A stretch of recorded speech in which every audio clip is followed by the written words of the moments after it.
কিন্তু ভারতের দালাল যাদেরকে আমরা বলতাম ঠিকই তারা ভারত চলে গেছে। কথা একটু বলেন না, ঠিক কিনা বলেন? যারা এই দেশের মুসলমানদেরকে পাকিস্তানের দালাল বলেছে, ওরা কাদের দালাল? একটু জুড়ে বলতে হবে, কার দালাল? ভারতের দালাল। আজকে মোদি তার কুলে তাকে আশ্রয় দিয়েছে। মোদির মনে খুব কষ্ট। কথা বলুন, এই কষ্টের ঠেলায় তো বাঁধ খুলে দিয়েছে। কথা বলেন ঠিক কিনা? এই যে বন্যা হয়েছে, এটা কি প্রাকৃতিক বন্যা না কৃত্রিম বন্যা? কৃত্রিম বন্যা। নদীর স্বাভাবিক একটা স্রোত আছে, আপনারা নদী শাসন করেছেন, বিভিন্ন জায়গায় বাঁধ তৈরি করেছেন, একসাথে সবগুলা বাঁধ খুলে দিয়ে আজকে দেশের অসংখ্য মানুষদেরকে আপনারা মৃত্যুর কুলে ঠেলে দিয়েছেন। সুতরাং আজ থেকে 30 বছর আগে মরহুম আল্লামা দেলোয়ার হোসেন সাঈদ রাহিমাহুল্লাহ যা বুঝতে পেরেছিলেন, সেদিন যদি এই জাতি বুঝতো তার কথাটা, আজকে তার বক্তব্য কি করে মিলে যাচ্ছে? তিনি বলেছিলেন 30 বছর আগে গোটা পৃথিবীতে এই বাংলাদেশের মানুষের জন্য ভারতের চাইতে দুশ্মন আর কেউ নাই। কথা বলেন ঠিক কিনা? আজকে সেই কাফের বেঈমানদেরকে তারা বন্ধু বানিয়েছিল। কাফের বেঈমানদেরকে বন্ধু বানিয়ে এদেশের মুসলমানদেরকে নির্যাতন করেছে। দেখুন, এদেশের মন্দিরগুলা মুসলমানরা পাহারা দিয়েছে, ঠিক কিনা বলেন? মাদ্রাসার ছাত্ররা মুফতি মুহাদ্দিসেরা আলেম ওলামারা রাত জেগে মন্দির পাহারা দিয়েছে। আর এই নিমক হারাম জাতি কাঁটাতারের বেড়ার কাছে গিয়ে, ভারতের কাছে গিয়ে বলছে, আহারে আমাদের সব শেষ হয়ে গেছে, আমরা ওদের পাহারাদারি করি। আর এই নিমক হারামেরা বলে আমরা নাকি ওদের বাড়িঘর আগুন দিয়ে পুড়িয়ে দেই। চিৎকার দিয়ে এখন নাউজুবিল্লাহ, আরো যদি বলেন নাউজুবিল্লাহ। সুতরাং বৈষম্য বিরোধী ছাত্র আন্দোলনে এই জাহাঙ্গীর হুজুরের মাদ্রাসারও এক ছাত্র দেখেছি মারাত্মকভাবে আহত হয়েছে, ক্ষতবিক্ষত হয়েছে। পুলিশরা ডেকে নিয়ে এদের বুকের মধ্যে গুলি চালিয়েছে। সুতরাং তারা এদেরকে গুলির নির্দেশ দিয়েছে।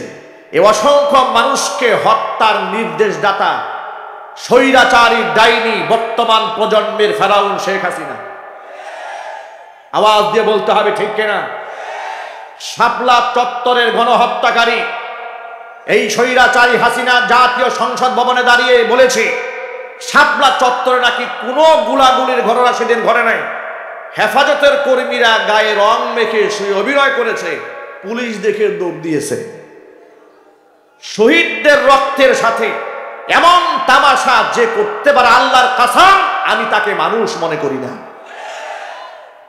হেফাজতে অসংখ্য মানুষকে নির্মমভাবে যার ওয়ার্ডারে খুন করা হয়েছে, সেই স্বৈরাচারীর নাম হচ্ছে শেখ হাসিনা। কথা বলেন ঠিক কিনা বলেন? এরপরে বিডিআর বিদ্রোহের নামে শ্রেষ্ঠ সন্তান সেনাবাহিনী বড় বড় অফিসারদেরকে হত্যা করেছে, যার নির্দেশে তার নাম শেখ হাসিনা। আয়না ঘর বানিয়ে অসংখ্য মানুষকে নিদারুণভাবে 10 বছর 12 বছর পাশবিক নির্যাতন করে এমন কষ্ট দিয়েছে যে ফেরাউন আর নমরুদ মানুষকে এত কষ্ট দেয় না যত কষ্ট দিয়েছে এই নব্য ফেরাউন হাসিনা।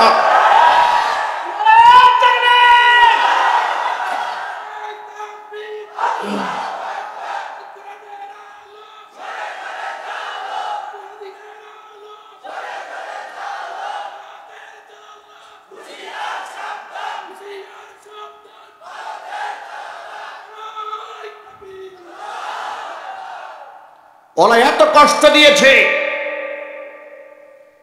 জাহান্নামের ভেতরে জাহান্নামীকে যে সাজা দেওয়া হবে, লা ইয়ামুতু ওয়ালা ইয়াহইয়া, কোরআনের মধ্যে এসেছে, ওরা মরবেও না, ওদের বাঁচবেও না। সেই জাহান্নামের শাস্তি শেখ হাসিনার নির্দেশ দিয়ে এ দুনিয়ার অসংখ্য মানুষদেরকে তারা দিয়েছে একমাত্র ক্ষমতাকে কুক্ষিগত করার জন্য। আয়না ঘরের স্রষ্টাই শেখ হাসিনা। আমার খুব বলতে ইচ্ছা করে বুক ফুলিয়ে মাথা উঁচিয়ে, আয়না ঘর বানিয়ে অসংখ্য মানুষকে ছোট্ট কুঠুরির মধ্যে চোখ বেঁধে 12-13 বছর আটকায় রেখে এদেরকে মৃত্যু যন্ত্রণায় যে মহিলাটি ভুগিয়েছে তাকে বাংলাদেশে এনে আয়না ঘরে ঢুকায় দেওয়া হোক। এ প্রস্তাবের সাথে আপনারা কি একমত আছেন? কারা কারা আছেন? দুহাত দেখতে চান।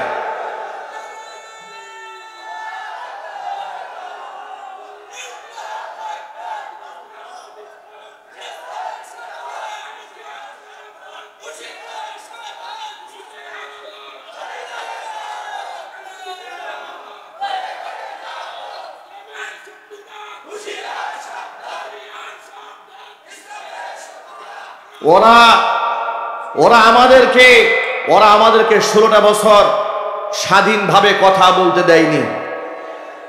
এক একটা মসজিদের মিম্বারগুলোকে ওরা মাজলুম বানিয়ে রেখে দিয়েছিল, খতিব সাহেবদের মুখে তালা লাগিয়ে দিয়েছিল। আমার অসংখ্য মাহফিল এই গাজীপুর জেলাতে ওরা 144 ধারা জারি করে বন্ধ করে দিয়েছিল। ইতিহাস ভুলে যায় নাই। যেদিন মাহফিল, আগের দিন থানা থেকে পুলিশ গিয়া মাহফিল বন্ধ করেছে। আমরা নাকি উস্কানিমূলক কথাবার্তা বলি, তার বিরুদ্ধে উস্কানি দিয়েছে। আপনারা বলেন, আমাদের 16 বছরের বয়ান এখনো রেকর্ড আছে। উস্কানি কাদের বিরুদ্ধে দিয়েছি?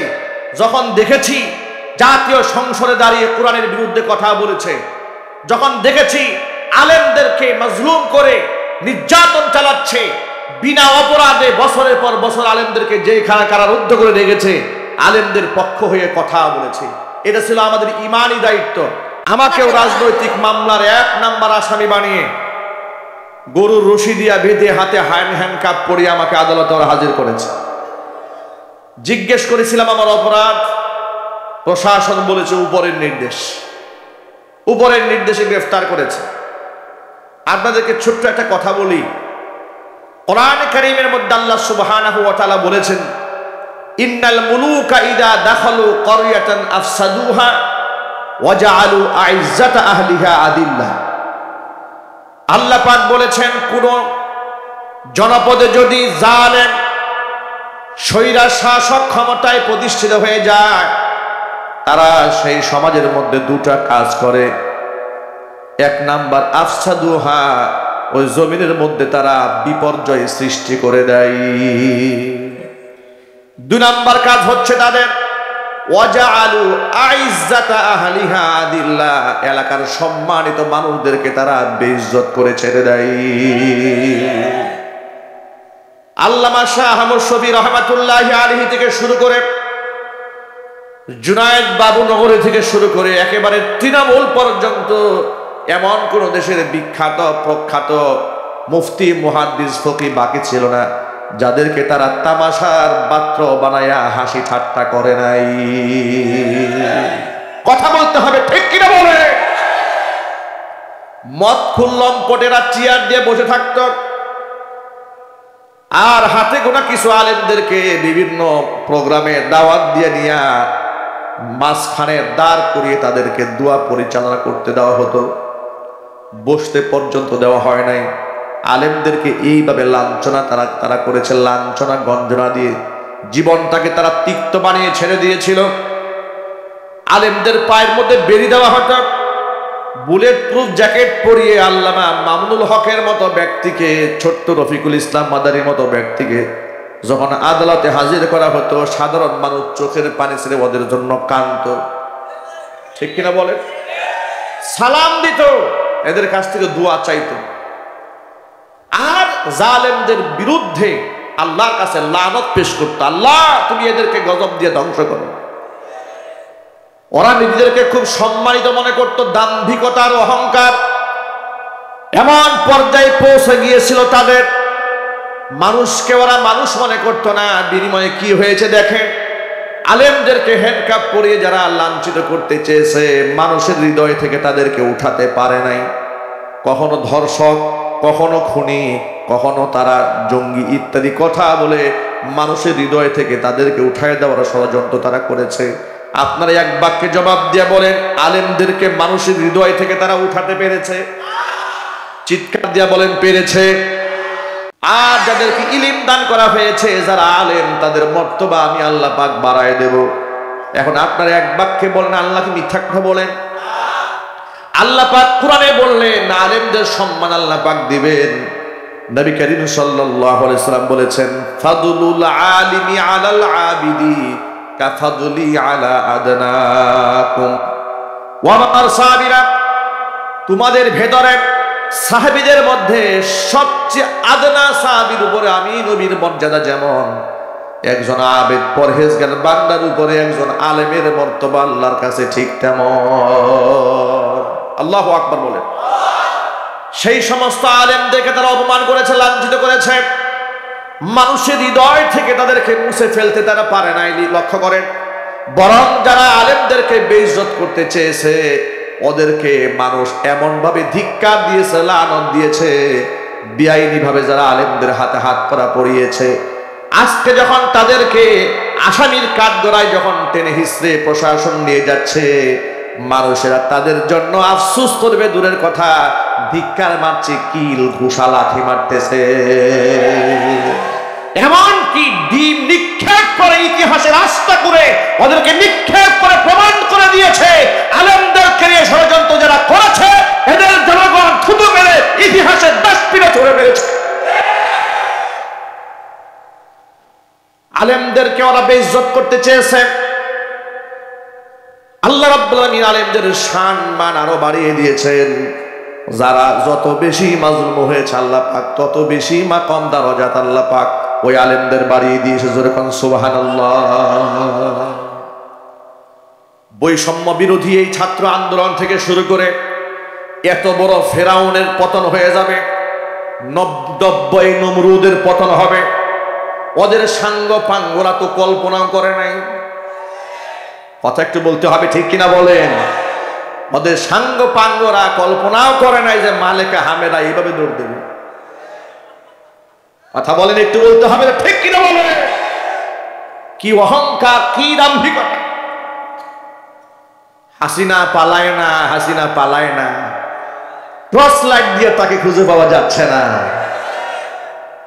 আমরা কথা বললে আমাদেরকে বলেছে রাজাকারের বাচ্চা, ঠিক কিনা বলে? পাকিস্তানের দালাল বলেছে। আমরা দেখতে পাচ্ছি যাদেরকে পাকিস্তানের দালাল বলেছে একজন পাকিস্তান যায় নাই।